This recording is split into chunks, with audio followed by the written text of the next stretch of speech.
Pessoal, então nesse vídeo a gente vai entender um pouco melhor como o Epanet faz uma análise hidráulica a partir do MATLAB, tá? Então o código que eu estou aqui aberto, esse código exemplo 2, Hydraulic Analysis, é um código que já veio com a pasta que vocês baixaram, tá?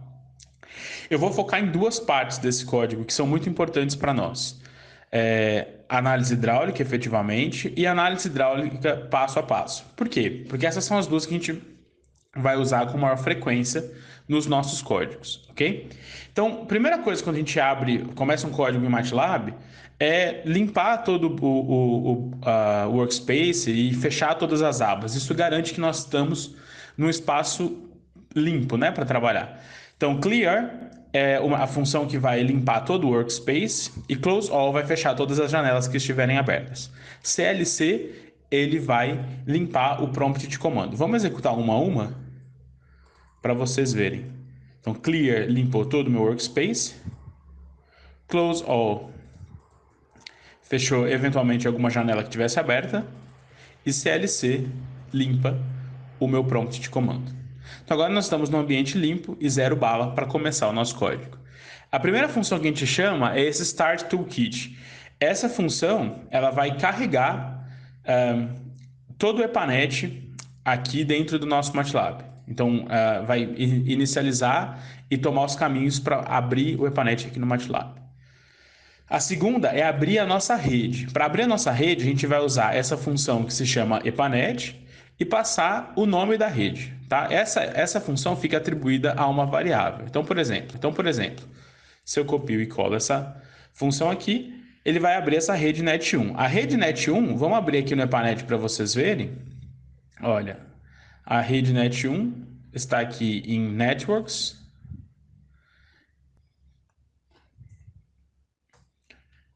Então a rede net1 está aqui em Networks, Examples,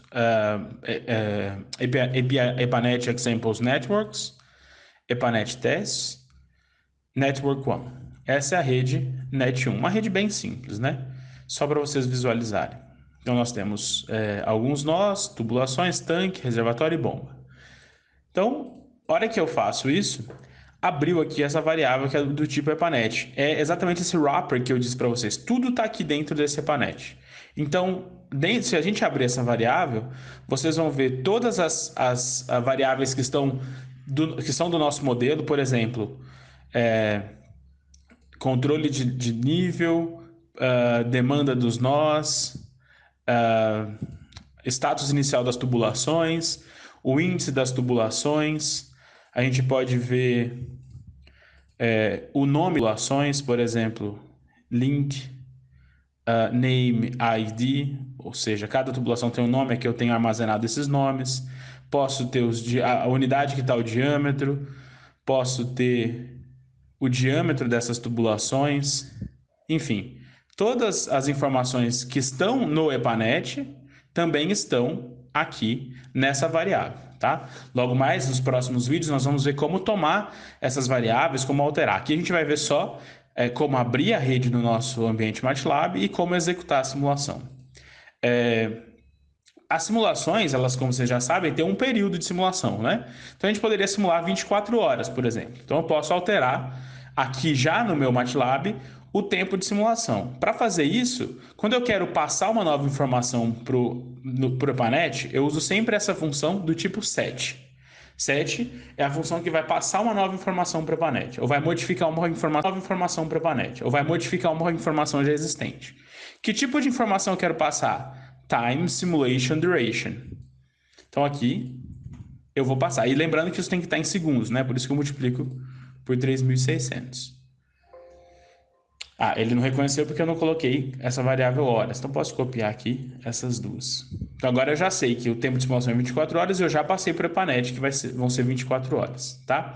Eu vou pular essas duas formas de simulação porque a gente não vai usar aqui nesse curso essas duas formas. São formas binárias e tudo mais que para a gente não interessa muito. Interessa para a gente como rodar todos os passos de tempo de uma única vez. Então é essa função que a gente vai usar, get computed hydraulic time series, ou seja, pegar os resultados da simulação de série temporal, tá?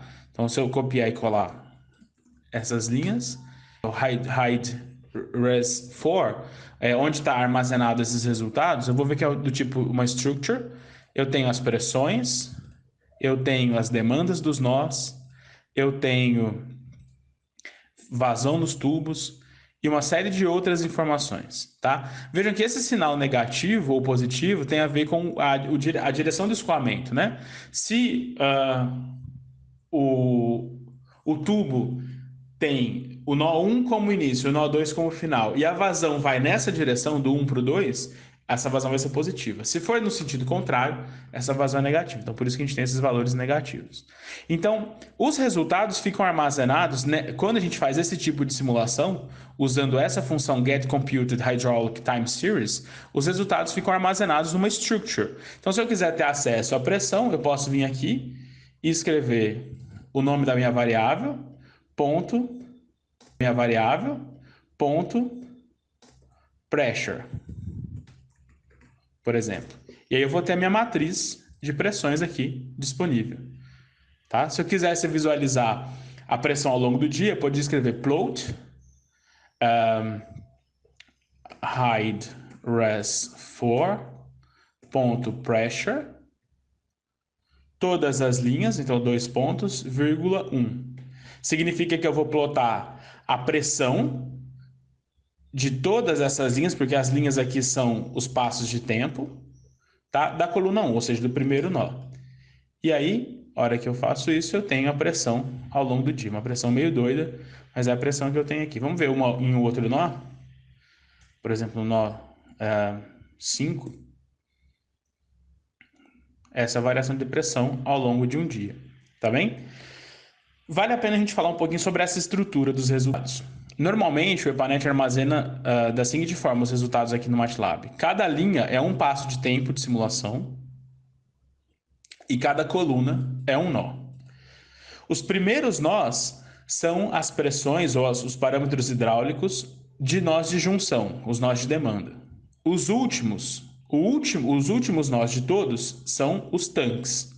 Então, nível dos reservatórios de nível variável. E entre os nós de junção e os tanques, eu tenho os reservatórios de nível fixo. Então, por exemplo, no nó 10 eu não tenho variação nenhuma, porque é um reservatório de nível fixo. Ah, como é que eu sei que é um reservatório de nível fixo? Eu posso vir aqui e falar assim, olha, qual que é o nome desse nó da posição 10? Então eu venho aqui D, que é a minha variável onde está armazenada a minha rede, ponto, get, node, name, ID e a posição do nó, 10. Ah, o nome dele é 9. Ah, o nome dele é 9. Ah, bacana. Quem que é o nó 9? Venho aqui, view, aqui no EPANET, caso eu não saiba, né? View, find, node 9. Ah, realmente é o reservatório de nível fixo, tá? Então essa é uma forma que a gente pode trabalhar. A minha recomendação é a seguinte. Eu pelo menos sempre trabalho com 2 códigos abertos. O código que eu estou fazendo, tá? E o código efetivamente do EPANET. Por quê? Porque, obviamente, eu não sei de cor todas as funções. Então, se eu quero saber uma função, eu venho no código do EPANET e posso procurar. Por exemplo, quero trocar o tempo de simulação. Eu sei que é uma função do tipo set time, mas eu não sei o restante. Aí eu venho, olha, set time simulation duration. Quero outras funções com time. Dentro do código, set time hydraulic step, ou seja, o tamanho do passo de tempo de simulação. Então, quando eu trabalho procurando as minhas informações no código-fonte do EPANET, aqui no MATLAB, fica mais fácil, porque eu não preciso decorar todas as funções. Eu preciso decorar o quê? Opa, só que eu troquei aqui. Eu preciso decorar o quê? Eu preciso saber o que é uma função do tipo set ou do tipo get, porque set é para passar informação, get é para pegar informação. E onde está a informação armazenada. Então, por exemplo, quero saber o diâmetro dos tubos. Get, link, e aí vou procurar. Link count, não, eu estou contando os tubos. Link count, link name. É diâmetro, talvez seja link diameter, algo assim. get link diameter. Então, assim, o mais importante é a gente poder sempre dialogar o nosso código com o código fonte do EPANET. É assim que a gente vai programar aqui, tá? Outra forma de fazer análise hidráulica é fazer tempo, por passos de tempo. Por que isso aqui é interessante para a gente? Porque normalmente a gente faz algumas alterações ao longo das simulações hidráulicas, ao longo de um dia, etc. Para fazer esse tipo de simulação, imagina que você quer simular que um tubo fechou às 10 horas da manhã. Para fazer esse tipo de coisa, você precisa necessariamente vir por esse caminho. O que isso aqui faz? A mesma coisa que está implementada aqui dentro. É exatamente a mesma coisa. Só que você vai fazer manualmente. Então, para fazer uma simulação computacional do EPANET, você primeiro precisa abrir o simulador hidráulico, inicializar esse simulador, aí você vai ter as variáveis que você vai guardar os seus resultados, e aí funciona da seguinte forma: o EPANET vai fazer uma primeira simulação, T-step. Esse T-step é o passo de tempo que falta para a próxima simulação hidráulica, tá? Então aqui ele vai ter o tempo da simulação, as pressões, get node pressure, a demanda, get node actual demand, a carga hidráulica, get node hydraulic head, a vazão, get link flows. E vai armazenando tudo isso. E aqui nessa linha, ele passa para o próximo passo de tempo, tá? E isso vai sendo feito até que o próximo passo de tempo seja zero, ou seja, não falta nada para terminar minha simulação, já acabou tudo. E aí ele sai desse while. Então vamos simular isso aqui? E aí, obviamente, vocês têm que fechar o simulador hidráulico. Se não fizer isso, dá um erro e o EPANET e o MATLAB, inclusive, cai e fecha. Então vamos copiar, colar. A simulação já foi feita. E se eu olho dentro dessa variável pressure, eu tenho exatamente o que eu tinha na matriz. Olha, são matrizes são iguais. São as mesmas pressões, só uma outra forma de simular. Muitas vezes a gente consegue usar essa forma simplificada, tá? Mas muitas vezes é interessante fazer dessa outra forma aqui, ok? Então, esse é o vídeo, foi mais introdutório para a gente começar a entender o que está fazendo. Sugiro para vocês abrirem aí a rede, brincarem um pouco com esse código, tentem fazer alguns plots, e no próximo vídeo a gente vai começar a alterar uma rede. Até lá!